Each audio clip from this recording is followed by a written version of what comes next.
એક છોડ છે સેન્ટ જોન્સ વોટ. નામ તો કદાચ સાંભળ્યું જ હશે, પણ શું એ ખબર છે કે હોમિયોપેથીમાં તેને હાઇપેરિકમ કહેવાય છે અને એક જૂના તબીબી લખાણ મુજબ આ ચેતાતંત્રની ગંભીર ઈજાઓ માટેનો એક અદ્ભુત ઉપાય છે. ચાલો આજે આપણે આ જૂના લખાણમાં ઊંડા ઉતરીને જોઈએ કે આ વાતમાં કેટલો દમ છે. આ જે સુંદર પીળા ફૂલોવાળો છોડ દેખાય છે ને, એ જ છે હાઇપેરિકમ, જે યુરોપથી લઈને એશિયા અને આફ્રિકા સુધી બધે જ જોવા મળે છે. અને રસપ્રદ વાત એ છે કે આ ઉપાય એના કોઈ એક પાંદડા કે ફૂલમાંથી નહીં, પણ આખા ખીલેલા છોડમાંથી તૈયાર કરવામાં આવે છે. અને કહેવાય છે કે આખા છોડનો અર્ક હોવાથી જ એની શક્તિ અનેક ગણી વધી જાય છે. તો સવાલ એ ઊભો થાય છે કે આટલો સામાન્ય દેખાતો છોડ અને ચેતાતંત્રની ગંભીર ઈજાઓ માટેનો મુખ્ય ઉપચાર આ કેવી રીતે શક્ય છે? આ દાવા પાછળનું રહસ્ય શું છે? ચાલો ખોલીએ આ લખાણના પાના અને શોધીએ જવાબ. તો આ સવાલનો જવાબ છે ને એની કામ કરવાની રીતમાં જ છુપાયેલો છે. આ લખાણ પ્રમાણે એની અસર સીધી આપણા નર્વસ સિસ્ટમ પર થાય છે. જોઈએ કેવી રીતે. જુઓ, લખાણ કેટલું સ્પષ્ટ છે. તેની અસર સીધી કરોડરજ્જુ, મગજ અને સમગ્ર ચેતાતંત્ર પર થાય છે. આનો મતલબ શું થયો? આ કોઈ સામાન્ય દુખાવાની ગોળી નથી જે ખાલી જ્યાં દુખતું હોય ત્યાં જ અસર કરે. ના, આ તો સીધું આપણા શરીરના કમાન્ડ સેન્ટર પર જઈને કામ કરે છે. હવે લખાણ એનાથી પણ ઊંડાણમાં જાય છે. એમાં એક શબ્દ છે સેન્ટિયન્ટ નર્વ્સ. આ શું છે? અરે આ એ ચેતાઓ છે જે બહુ જ સંવેદનશીલ હોય, જેમ કે આપણી આંગળીઓના ટેરવા, હોઠ કે પછી કરોડરજ્જુની આસપાસનો ભાગ. અને આ લખાણ કહે છે કે બસ આ જ એ જગ્યાઓ છે જ્યાં હાઇપેરિકમ સૌથી જોરદાર અસર બતાવે છે. પણ વાર્તા અહીં પૂરી નથી થતી. ચેતાતંત્રની ઈજાઓ તો ખાલી ટ્રેલર છે. જાણીને આશ્ચર્ય થશે કે આ જૂના લખાણમાં હાઇપરએકમનો ઉપયોગ બીજી કેટલી બધી તકલીફો માટે બતાવ્યો છે. જરા આ લિસ્ટ પર નજર તો કરો. ઉઝરડા અને ફ્રેક્ચર. સારું. પછી કોન્સ, સાઇટિકા જેવો ભયંકર ચેતાનો દુખાવો, માથાનો દુખાવો અને છેક મોટી ઉધરસ સુદ્ધા.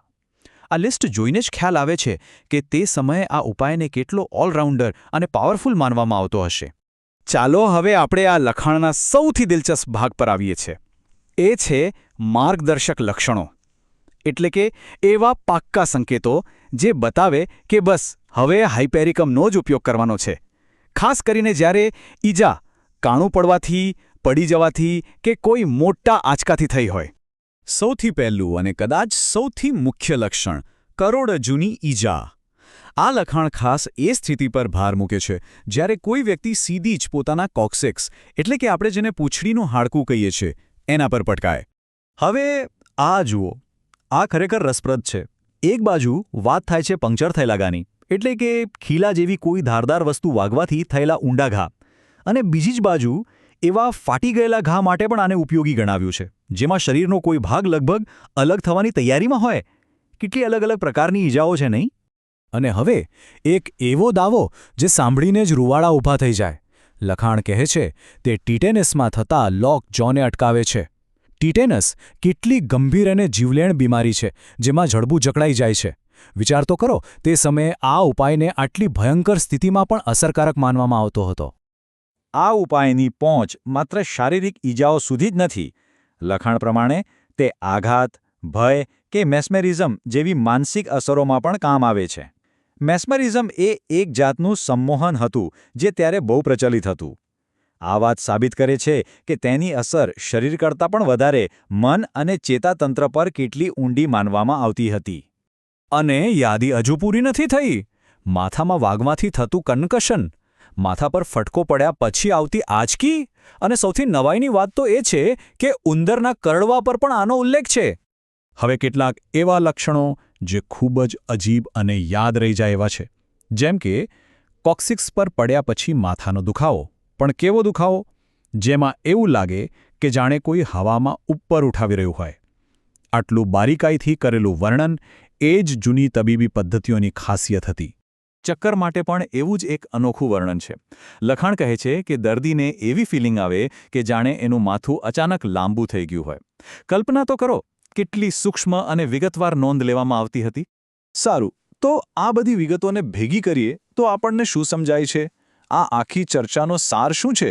ચાલો મુખ્ય મુદ્દાઓ પર એક નજર નાખીએ જે આપણને આ ઉપાયની સાચી ઓળખ કરાવશે. તો આ લખાણ પ્રમાણે હાઇપેરિકમ મુખ્યત્વે 4 પરિસ્થિતિઓમાં રામબાણ ઇલાજ છે. પહેલું, જ્યાં ચેતાઓનું ગૂંચળું હોય એવા ભાગોમાં થયેલી ઈજાઓ.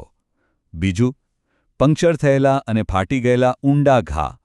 ત્રીજું, કરોડરજ્જુ અને મગજ પર લાગેલો કોઈ મોટો આઘાત. અને ચોથું, એવી બીમારીઓ જેમાં ખૂબ જ વિચિત્ર અને અસામાન્ય સંવેદનાઓ થતી હોય. આ બધી વાતો આપણને એક બહુ મોટા સવાલ પાસે લાવીને ઊભા રાખે છે. સંવેદના અને ઈજાના પ્રકાર પર આટલું બધું ઝીણવટભર્યું ધ્યાન, આ આપણને જૂની તબીબી પદ્ધતિઓ વિશે શું કહે છે?